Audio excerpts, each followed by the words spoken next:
Parlons à présent de l'une des pages les plus sombres et douloureuses du pays. On y trouve les crimes commis par la France coloniale en Algérie.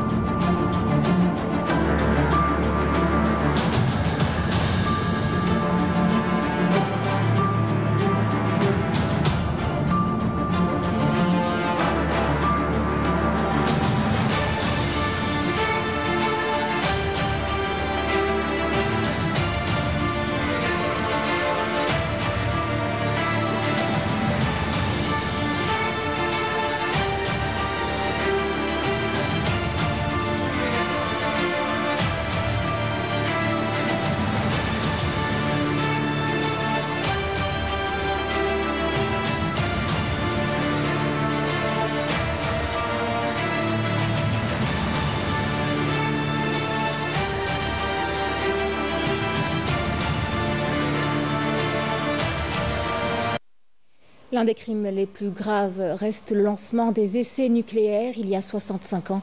Ces explosions qui ont laissé des séquelles dramatiques sur la santé et l'environnement des populations, notamment dans le sud du pays, sont restées longtemps dans l'ombre. Des essais que la France refuse toujours de reconnaître comme des crimes contre l'humanité. Raouf Hamouche. Une explosion nucléaire 5 fois plus forte que celle d'Hiroshima au Japon. Gerboise bleue.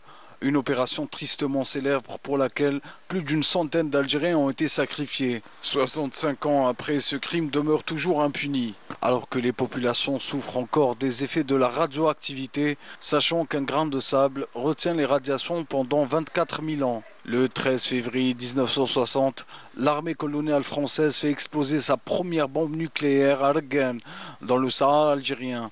70 kilotonnes de plutonium détruisent tout à 300 mètres à la ronde.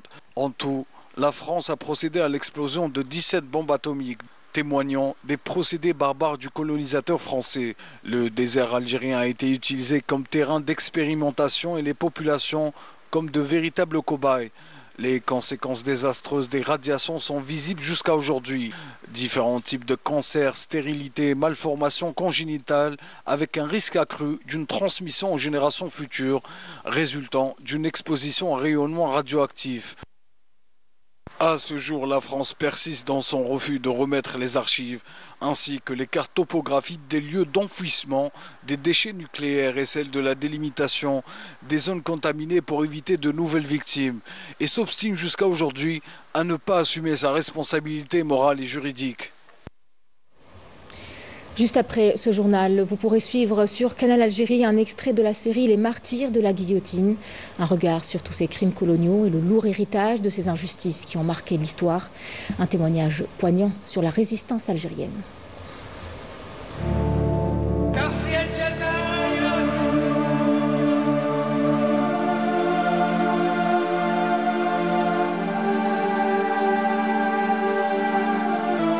عباس حمد هذا اصلا تاعو من عنابه.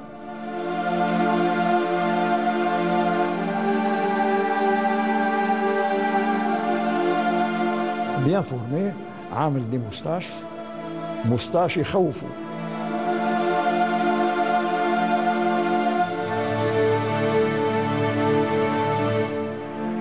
هو ثاني تحكم في معركة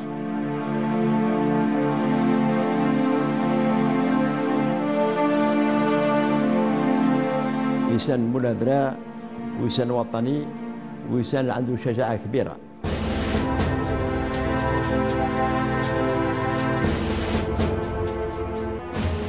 Après l'interrogatoire, il est placé en détention préventive à Annaba en attendant la fin de l'enquête. وكان معايا في الصالة في السيفيل قبل اون طونك بريفوني، كان معايا في الصالة، كان إنسان يعني سجيع درجاز شوية مهرج هكذا يعني فهمت. النهار اللي عداو للشرع وحكموا عليهم بالإعدام بعتوهم ترانسفير لقسنطينة. Il est transféré à la prison de la Casbah à Constantine. Sa condamnation à mort et celle de Khaldi Harouche fait couler beaucoup d'encre. Les opposants à la colonisation estiment en effet que la France a violé les conventions internationales condamnant à la peine capitale et en leur refusant le statut de prisonnier de guerre.